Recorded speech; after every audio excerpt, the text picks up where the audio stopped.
On our third wedding anniversary, I waited at the restaurant for 2 hours. Marcus finally called, "I have a medical conference, and I can't get away. Don't wait for me." His so-called medical conference was just him taking his female student out to eat and drink. I didn't say anything, hung up the phone, and threw the gift I had intended for Marcus into the trash. Then I packed my things and went overseas. Later, he chased after me and blocked me at the door. "Won't you come back with me?" "No," I said. "I can't get away, Marcus. Don't wait for me." On the way back, I scrolled through Chloe's social media post, chasing footsteps drawing closer, finally standing by your side. She was standing with Marcus, her right hand covering her mouth as she whispered something. Marcus bent his head slightly, listening intently, his face full of gentle smiles, completely different from the stern, harsh expression he usually showed me. The comments below were all praise. "Professor and Chloe are a match made in heaven. Teacher and student, now colleagues. The future looks bright."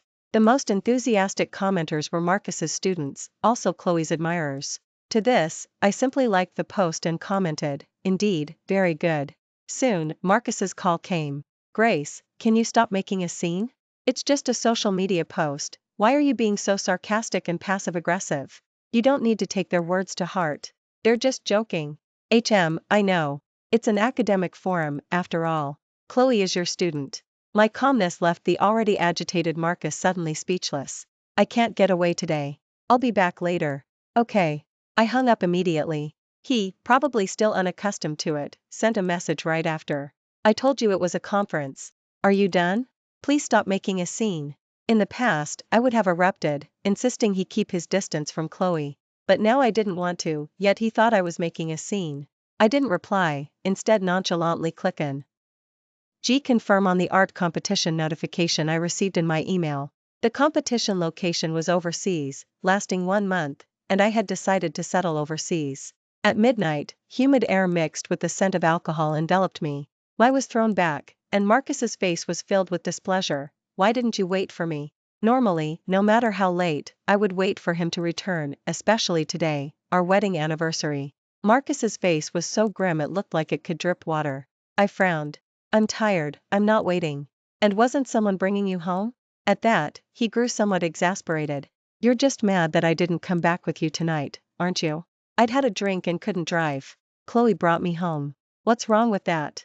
"Nothing. With her taking care of you, I can rest easy." "It's late. Get some rest." I turned over and pulled the duvet over my head. Marcus froze, then finally left after a long moment. Opening my eyes again, there was a bouquet of flowers and a box on the nightstand. Inside, after opening it, was a pair of earrings. The delicate and unique daisy design clearly looked like something Chloe would like. I scoffed, tossing them casually into the trash, along with the somewhat wilted bouquet. He thought I didn't know that Chloe had held those flowers for a photo, and he had just conveniently taken them to pass off as a gift to me. I'm not a trash can, I don't accept just anything. When I came out, Marcus's expression faltered. "Did you like your wedding anniversary gift?" "It's just okay. Not my style. Don't bother next time." He looked a bit flustered. "Then, what about mine?" "Yours? Oh, sorry, I forgot. Anyway, you always said we're an old married couple, no need for that, right?" He had said that to me when I asked him for a gift on my birthday. At the time, he had just returned from Chloe's, still carrying her perfume scent. He me up and hadn't prepared a gift. I was so angry that I started arguing with him, and he pushed my hand away, scolding me, "We're already married, why do you need so much romance? Life is about being practical and grounded." They're sentimental. Now, I returned his own words to him, and Marcus couldn't stand it. Watching him storm out, I didn't care one bit. I sat at the table, looking at the breakfast. "Sandwich and coffee." I scoffed. In the past, I would have woken up early to prepare him a special breakfast. After ate it, he would always feign displeasure and comment, "It's always the same few things. Can't you ever change it up?" To this, I would always explain that he had fatty liver disease due to his long-term irregular diet, and needed to be very careful. Now, I didn't care anymore. Let him eat whatever he liked. I packed everything I intended to take. For this competition, I had already submitted my preliminary entry and successfully passed the initial round. There would be subsequent rounds, and if necessary, additional matches, so I had to be fully prepared. Just then, Marcus's call came. "Grace, there's a file in my study. Please bring it over. It's on the desk." A voice came from the other end of the line. Professor, is Mrs. Grace coming over? I'll go down and meet her, so she doesn't get lost. I said calmly, understood.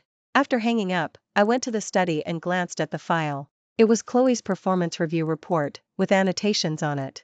Detailed and thoughtful. I couldn't help but recall a time when I asked Marcus to look at my resume. He, wearing his tie, said condescendingly, Grace, you're a proper college graduate, and you can't even do this? His gaze was contemptuous, his tone mocking. I forced a smile and said, you're an expert in the field, you have experience, just help me out. He grew annoyed. I don't have time. I'm swamped every day, teaching students and performing surgeries. How can I possibly help you with that? Just stay home and be a stay-at-home wife. Don't think about going to work or doing anything useless. We don't need your few $1,000s. After that, he stormed out, and I never asked him for help again, silently putting away my resume. But now, seeing the meticulous annotations he made for Chloe, every line underlined and explained, I found it utterly laughable. I immediately packed everything up and called a delivery person to send it to him. Half an hour later, Marcus sent a message, Grace, what is the meaning of this? You just casually sent such important documents with a delivery person? I didn't reply. His call followed, and he ranted at me relentlessly, didn't I tell you? She and I are just teacher and student. Are you still sulking? You don't even want to see her, preferring to call a delivery person? I'm busy, no time to come over. Did you get the stuff? My interruption left him stunned, speechless for a long moment. Nothing, I'm hanging up. I'm quite busy. Without waiting for him to speak, I hung up. His text message immediately followed, don't go too far. I gave a cold smile and didn't respond, instead just tidying up the items in the house. That evening, Marcus's call came, there's a gathering, spouses. Come, I'll pick you up. No need. I'm quite busy today. I've made plans to eat with some friends. I had indeed received an invitation to a friend's gathering. Hearing I was going overseas for a competition, they all wanted to cheer me on.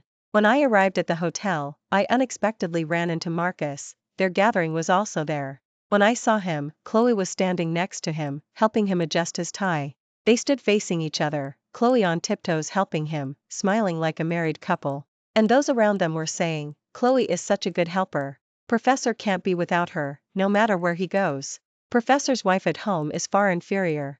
They've even been arguing these past 2 days. Why bother with toxic female rivalry? Someone like Professor naturally deserves only Chloe. Chloe blushed. Don't ta. Okay, nonsense. Mrs. Grace is still here, isn't she? Marcus gave a cold laugh. She doesn't deserve it. Hearing this, I scoffed and walked straight over.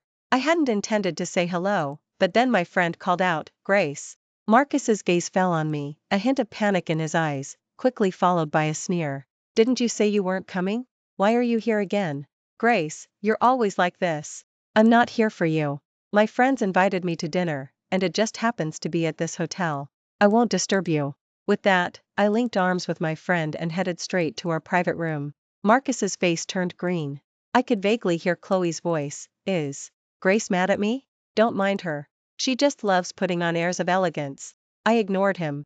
My friend looked at me, a little concerned, that's your Marcus. The woman next to him doesn't look like good news. You should be careful. By the way, with you going overseas for the competition, what will he do? Who cares what he does? I'm not keeping him anyway. My friend understood, raising a toast immediately to celebrate, which I fully accepted with a smile. After a few rounds of drinks, Marcus actually came over. Seeing my friends, he raised his glass with a smile. What a coincidence today. Thank you for keeping Grace company. He was very concerned with appearances, and my friends understood implicitly. Of course. Grace is going overseas for a competition soon, so you and your good student can party all you want this month. Marcus's smile froze. He looked at me. What did she say? You're going overseas? Grace, I'm no longer part of your plans, am I? I raised an eyebrow at him. Marcus, we're adults. Don't lacking class. I'm just going to a competition. I don't inquire about your affairs, so don't ask about mine, okay? He hesitated, but I waved him off and pushed him out. Don't interrupt our gathering. Then I closed the door and continued drinking. When the gathering ended and I came out, I was surprised to find Marcus still at the entrance, and Chloe was there too. Seeing me emerge, Chloe quickly supported him. Professor, I'll take you back. You've had too much to drink. Marcus was swaying, leaning on her. I smiled silently and stood by the roadside, waiting for a rideshare. Seeing me like this, she bit her lip tightly and held Marcus firmly, but his gaze was fixed on me. Grace, Grace. He staggered towards me, his car was parked by the road.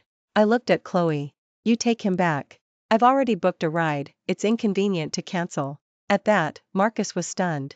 You. Before he could say more, my rideshare arrived. I nodded at him and got into the car, leaving. Just then, a startled cry came from behind. Professor. I glanced in the rearview mirror. Marcus was bent over, vomiting all over himself, and Chloe was struggling to support him outside. When I got home, Chloe's text message arrived. Professor drank too much and threw up all over me. I had no choice but to bring him back to my place. You don't mind, do you? I knew all about those little games women play. I don't mind.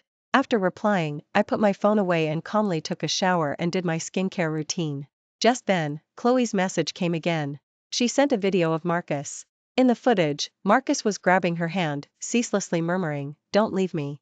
Don't." The woman's arm was smooth as glass, and in a corner of the frame, she was visible wearing a lace nightgown. Mrs. Grace, there's nothing I can do. Professor can't be without me. I smiled. You take good care of him. Remember to prepare him a hangover remedy tomorrow morning. I sent her the recipe for the hangover remedy. Chloe seemed not to have expected this. She didn't reply for a long time. I could finally have some peace. I slept exceptionally well that night. In the past, whenever Marcus came home drunk, I would always be busy, unable to sleep soundly. Now it was great. I had a free babysitter to take care of him. To my surprise, when I came out the next morning, I saw Marcus sitting at the dining table. Gone was his usual sharpness, his face was full of ingratiating smiles. You're up? Come try my cooking. Hearing him, I walked over. After I sat down, I saw him place porridge, steamed buns, and a fried egg in front of me. As he wished, I took a sip of the porridge, then bit into the fried egg, and finally ate a mouthful of the steamed buns, before setting the food aside and beginning my sharp critique. It wasn't cooked long enough, it's not thick enough. The egg is burnt. And these steamed buns, you bought them from the place downstairs, didn't you? Their quality meat additives make them taste bad. Don't make them again. After I finished speaking, I got up and went to the kitchen, grabbing a pack of instant noodles to cook. Marcus's expression was beyond displeased. Seeing me like this, he couldn't hold back. Grace, can we stop this? How long are you going to be angry? I already told you, last night was just an accident, I drank too much. I waved my hand dismissively. I know you drank too much. It must have been quite difficult for Chloe, a young woman. You're just going to trust me with her? Aren't you afraid? Afraid of what? In these matters, it's always the woman who gets hurt. If she, a woman, doesn't care, why should I? Don't you agree? My words instantly made his face turn pale. He didn't understand why I had suddenly changed like this. In truth, I just didn't want to make a scene anymore. It was truly pointless to keep it going. Marcus grabbed my hand. Grace, can't you stay? What's so great about competing overseas? You can stay here. And what about me if you leave? I was planning to go overseas for an exchange conference at the end of the year. I'll check my schedule to see if I can go earlier. How long will you be gone? No need to trouble yourself. It's just a competition, only a month. You just take care of yourself, this month will pass quick. KLY. I pulled my hand back, slurping my instant noodles as I watched him. Marcus silently sat down. In the past, when he went on business trips, I would be just as nervous as he was, helping him pack his luggage and even wanting to go with him, but had laughed at me, saying, "Why are you doing this? It's not like I'm not coming back. Besides, they're all my colleagues and friends, nobody knows you. If you come with me, they'll think I'm a henpecked husband." Alright, stop embarrassing me. He hadn't expected the boomerang came back to hit him squarely, he felt completely unwell. I was expressionless. After finishing my instant noodles, I wiped my mouth and started packing my luggage. Marcus walked over. You're taking so many clothes? Who can predict the weather changes there? Rather than buying clothes there, it's better to bring more. Better safe than sorry. He didn't know these were all things I was packing to ship. I intended to take everything in the house that belonged to me, leaving nothing for him. Actually, it wasn't even necessary. I didn't even want the house anymore, but remembering how much he had put into it, I smiled and said, "Why aren't you going to work yet?" He was slow to realize, then hurriedly put on his clothes, and came out with a tie, asking me, "Which do you think looks best on me today?" I glanced at it. "The blue one with white dots suits you better." That was a gift from Chloe. Marcus stared at me, mouth agape. In the past, if I saw him take out those 2 ties, I would surely have questioned where the other one came from. But now, I was surprisingly calm. I lowered my head and continued with my tasks. Marcus hesitated, then finally finished dressing and left. Before leaving, he looked at me. Grace, let's have dinner together tonight. Okay. Just one okay was enough to relax his expression. He nodded and hurried out. I smiled. Dinner, yes. Some things needed to be made clear, but Marcus might not accept it easily. Plus, he had some connections locally, and if he tried to prevent me from leaving, I'd be in trouble. So it wasn't the time to confront him yet. I held back. Later that evening, I didn't buy groceries, planning to order takeout, as Marcus might not make it back in time anyway. Half an hour earlier, I had seen Chloe's social media post, saying there was an impromptu meeting. She had intentionally set it to be visible only to me. And besides her, those present at the meeting were the students who spoke ill of me behind my back. I knew these students too well, they were all Chloe's minions. Therefore, whether Marcus would return was still a question. Sure enough, at closing time, Marcus sent me another message, working overtime, quite busy. Wait for me. I ordered takeout for myself. After filling my stomach, I went out to mail my luggage. My friend helped me choose a transit shipping service. Without him, I probably wouldn't have been able to handle it. By the time I got home, it was already 7 p.m. Marcus still hadn't returned, so I went straight into my skincare routine, preparing to see if anything else was missing. Then I found a lawyer to draft a divorce agreement for me. At 9 p.m., Marcus finally returned. Seeing me already washed up and sitting on the sofa reading a magazine, he was somewhat astonished. Why didn't you wait for me? You're working overtime. I don't know how late you'll be busy. After all, patients first, right? He was speechless. I haven't eaten yet. There's instant noodles. I'll cook them for you. I got up and cooked him a pack of instant noodles. Marcus couldn't hold back any longer. Grace, can you please stop doing this? How long are we going to keep this up? I looked at him, surprised. What's wrong? What happened? You weren't like this before. No matter how late I came home, you'd always have a meal ready for me. I smiled. But you didn't eat it anyway, and you found me annoying, didn't you? You complained my soup was too greasy, and my stir-fries weren't healthy enough. In short, everything I did, you would find fault with everything. But back then, he clearly said he liked it. After too many arguments, complaints, and explanations, I no longer wanted to put effort into him. Marcus sighed. I was wrong. Chloe and I aren't what you think. I've made it clear to her, and she'll soon be rotated to a different department, and I waved my hand. It's fine. She's your student, after all. You should take good care of her. It's quite difficult for a girl to have managed to get this far in her career. He immediately froze. Grace, it's nothing. I'm leaving in 2 days. Later, I'll go to the hospital to bring them some food and ask them to help take care of you. I wanted to part ways amicably, and I didn't want to make a scene with him. Marcus was speechless. After I finished tidying up, I went straight to the room. He followed immediately, and just as he was about to undress, I stopped him. You smell too strong. Go sleep in the guest room. I didn't want too much contact with him, mainly because he still carried a strong scent of perfume, a smell I found truly unbearable. Marcus had a hurt expression, but he still turned and left. My things were almost packed, but he, uncharacteristically, rushed home every day, punching in and out on time, making it impossible for me to handle my own affairs. Finally, the day before I left, I went to the hospital, bringing a cake. When saw me, she came up to greet me from afar. Mrs. Grace, why are you here? It's not Professor's birthday today. You can still eat cake even if it's not a birthday. I'll be away for a while, so I'm asking you all to take good care of him. Chloe feigned a sigh. What a shame. Professor has fatty liver disease and can't eat these things. Mrs. Grace, you really must pay attention in the future. He's the one who needs to pay attention, not me. He's a teacher and a doctor, shouldn't he know what he can and cannot eat? We're all adults. I'll leave the cake here, and when Marcus arrives, he can distribute it himself. Oh, by the way, haven't you been transferred? Why are you still in this department? Are you allowed to go wandering around to other departments during work hours?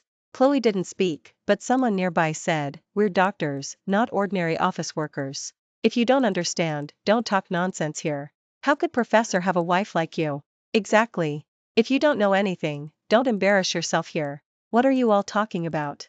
Marcus suddenly appeared, his gaze sharp as he looked at those who had spoken. She is my wife. If you don't know how to show respect, then you have no business being here. At that, those few people instantly turned red in the face. I smiled. Your wife, it seems, isn't much in their eyes either. I may not be as capable as you, but there's one thing I have, integrity and dignity. Marcus, I'm leaving tomorrow. Here, sign this. I took out the envelope and handed it to him. He trembling opened it, saw the words divorce agreement, and instantly froze, then erupted in fury, tearing the agreement and smashing it violently onto the floor. Why? I told you, I have no relationship with her. I've already had her transferred, rotated her position. Why won't you let me go? Chloe's face cycled between green and white on the side. She was about to leave, but I stopped her. Don't go. This matter actually concerns you too. Listen. I took out my phone. Marcus, do you really not know what she's done to me? We've only been married for 3 years, and in 3 years you grew tired of me. You indulged your student in mocking and slandering me. At the party, lacking class, even though you knew I studied art, and you also knew why I didn't go overseas for further studies, it was all for you that I stayed. I supported you in your career advancement, yet you didn't understand my pursuit of art. Why treat me this way? Is it just because why education isn't as prestigious as yours? You tacitly approved of her provoking me, even condoned the things she did to me. Marcus saw the messages Chloe had sent me intermittently on my phone and couldn't help but be stunned. I didn't know she was like that privately, but He turned to Chloe. Why would you send my wife those messages? Don't you know that would cause her to misunderstand? Chloe had tears in her eyes and wanted to speak, but I waved my hand. I'm no longer very interested in hearing your apology, because it's already too late. If you had stood by me before, and loudly told your students that I was your wife and that you expected them to respect me, then all of our misunderstandings today wouldn't exist. My honesty ripped away Marcus's last shred of dignity. As for those students, I didn't let them off either. You're all the same. You knew your professor was married, yet you encouraged your colleague to be the other woman. Is it because her abilities are stronger than yours, so you wanted to tarnish her reputation and replace her? You lack ability, yet you spread rumors about a woman, pushing her into an abyss. If is detestable, then you are even more unforgivable. Their faces instantly paled. Chloe glared fiercely at them. I patted her shoulder. It's not easy to achieve your academic qualifications. Be a good person. Marcus is all yours. Marcus wanted to say more, but I shook my head and sent him the digital version. Take a look, and if there are no issues, sign it. After all, I don't want any more involvement with you. We'll go our separate ways. As I was about to leave, Marcus grabbed me. Disregarding the surrounding stares, he shook his head repeatedly. No, no. I don't agree. If you keep this up, indiscretion with a student. You don't want that, do you? Marcus panicked. She and I didn't. I sneered. A man pretending to be drunk, with his student at her home, and she's wearing a lace nightgown. You tell me nothing happened. Addition. Do you believe that? Marcus's face instantly turned ashen. Chloe covered her face and ran off crying. I was sure that with my revelation, the entire hospital would be talking about them. I no longer paid him any mind, simply turning and leaving. Marcus chased me to the plane. Hearing him frantically call my name from behind, I was utterly annoyed. I entrusted my lawyer to handle everything. My time overseas for the competition was indeed very busy. I simply had no time to deal with him. A month later, after the competition, I returned home with the gold prize, just as I'd wished. The day before, my friends and I had planned a celebration. Upon arriving at the hotel, I discovered Marcus was also there. He had prepared a large bouquet of flowers, dressed in a suit, meticulously groomed, waiting for my return. The moment he saw me, he immediately came forward. Grace, congratulations. Thank you. Taking the flowers, I casually placed them aside. Marcus's expression was somewhat displeased. He immediately stepped forward. Grace, you don't like them? Or hates white roses the most? My friend's words instantly panicked him. I'll change them right away. Alright, stop deluding yourself. Even this bouquet of flowers was chosen by Chloe for you, wasn't it? I shook my phone. Chloe had already posted about it on her social media post. Hoping. Grace likes the flowers I chose for her. Once again, you tacitly allowed her to come between us. Marcus, you're disgusting. Marcus was flustered, trying to explain, but my friend had already pushed him aside. Tell your lawyer if there's anything. I don't want any involvement with him. At that moment, Marcus collapsed to the ground, but I felt no pity. The organizing committee had already extended an invitation for me to join them, and I had also made plans to settle overseas, so this return was to finalize paperwork and say goodbye to my friends. Grace, are you sure? Do you really have to do this? Yes, I've thought it through. We're on the same planet, it's not like I'm going to Mars. Plus, I'll have holidays every year and will come back to see you all. As for Marcus, I no longer had any ties to him. The immediate priority now was to return and finalize the divorce, but kept coming to find me. I didn't go back home, instead staying at a hotel. I would pay him for the house according to the divorce agreement, the marital assets were in my possession. Marcus was unwilling and waited for me at the hotel entrance every day. Grace, I know it's all my fault. Chloe said you would like it, so I listened to her. You know, I'm not very good at managing life. You decided many things for me. I was somewhat disappointed. Chloe tells you what to buy, and you buy it? Don't you have a brain? Marcus, you were so capable when we were dating, how have you regressed now? You're an expert in the field, not mentally challenged. When we were dating, you would put thought into me. You clearly knew I was coming back and wanted to win me over, yet you followed her suggestion and bought me white roses. You know what white roses mean to me, don't you? My parents divorced early in my life, and when the other woman moved into the family home, she once made me kneel on roses. I hate all roses. Let alone white roses, I don't even like red ones.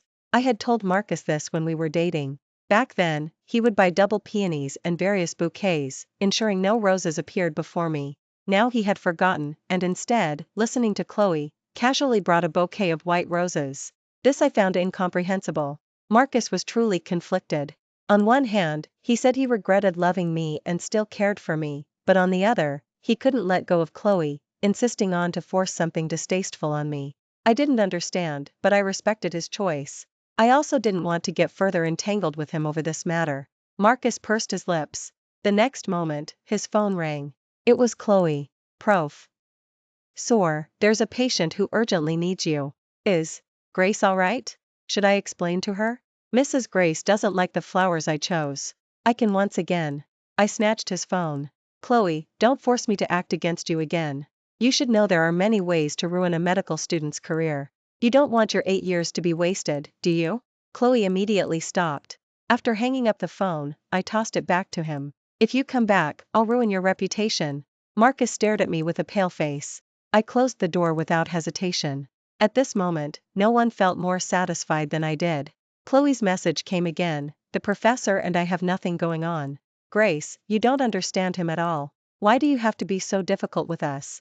Can't we just part ways amicably? I didn't have time for her toxic female rivalry. I've always been free-spirited, but also vengeful by nature. I sent her everything I had compiled before, Chloe's provocations against me, all those little details, photos, etc. If you don't want to make headlines, then cross me again. I knew she wouldn't. 3 days later, Marcus still signed the divorce agreement. For no other reason than Chloe was pregnant. Using that as a threat, Marcus had no choice but to sign. And as I watched his desolate figure, I immediately smiled. Who said he didn't cheat? Who said he still loved me? Unfortunately, Marcus ultimately couldn't stay true to himself. And I didn't let him off either. After getting the divorce certificate, I reported all his affairs. A prominent doctor having an affair with a student and divorcing his original wife. No matter where this happens, gossip mongers. Marcus had no face to bother me. He knew he owed me all of this. I had spent 3 years of my life on him. After graduating from university, I could have gone overseas for further studies and had already received a university acceptance letter from a university overseas. He knew I was excellent, and if I left, he wouldn't be able to stay with me for long, so he held on, insisting I stay to accompany him. At that time, he said, Grace, I hope you can stay with me. I can't be without you. And at that time I was just soft-hearted, blinded by so-called love, and promised him I wouldn't leave again. But I never expected things to turn out this way. I was somewhat puzzled, what made us become those kinds of people? But now I had escaped the cage and was living the life I wanted. Arriving, I traveled with my team to collect inspiration. Art comes from life, and every day overseas was busy and fulfilling. Language barriers weren't an issue, sincerity was paramount. With language and various forms of technology, I could communicate freely with them. Not to mention there were many compatriots here. I would have holidays every year to return. A year later, I came back to visit friends and learned the latest news about Marcus. Because of my report, Marcus was suspended and fired from the hospital. Chloe was the same, her 8 years of student life were ruined by me. I had no regrets. If she hadn't provoked me, I might have let her off. But she dared to disgust me, so she shouldn't blame me for being ruthless. I'm not some benevolent person. Chloe destroyed my family, Marcus was the culprit, and she was the enabler. I didn't want to let either of them off the hook. Didn't you know? Marcus is now a pharmaceutical sales representative. He can't practice as a doctor, but he couldn't let go of his past prestige. The school only allowed him to be a substitute lecturer. His salary can hardly support Chloe. What about his child? My friend pursed her lips. The baby was aborted. After he was fired, he naturally couldn't maintain his former lifestyle. His former students were also forced to change advisors. He's truly unlucky now. Chloe argues with him every day, saying she misjudged him. Marcus also mocks her, saying she wanted to take a shortcut, which makes Chloe cry terribly. See? Their futures just ended like that. What do you think he gained from it all? If he had just stayed with you, none of this would have happened. I laughed. Yeah, who would have thought? After all, we really did love each other. After spending the day with friends, I was staying at a hotel. I went downstairs to explore, and while walking, I ran into Marcus. At that moment, he was holding his briefcase, arguing and pulling away from Chloe on the street. Chloe wouldn't let him leave. Tell me, are you flirting with a student again? Is it because her family is rich and influential that you want to dump me? It won't be that easy. Are you insane, Chloe? Are you out of your mind? Do you think I'm like you? Get lost. Marcus, why are you pretending to be so righteous? Without your ex-wife, have you become stoic and unresponsive? You're still the same as ever. Without to manage things for you, without her to elevate you, you're nothing. Chloe spared no effort mocking him, bringing up all his flaws, until Marcus, unable to bear it any longer, slapped her. Chloe started crying on the street. They both turned, saw me, and looked quite awkward. I nodded at them and left without a word. I didn't want any involvement with them, but Chloe didn't seem to give up and immediately chased after me. Grace, you're back. Can I give him back to you? Can you give me back my future, my academic achievements? I pushed her hand away. What goes around comes around, Chloe. You have thought about the consequences when you provoked me. I don't pity you, not in the least. This is what you deserve. Marcus, I'm doing very well. Don't let her appear in front of me again. Marcus froze, then, blushing, dragged Chloe away. I never saw him again after that. In the 3rd year, I returned with my husband from overseas and had a wedding here. That evening, after the reception, I received a thick envelope. Inside was a dried daisy. I knew it was from Marcus, and without a second thought, I do. Nate the money. My future no longer needed his presence.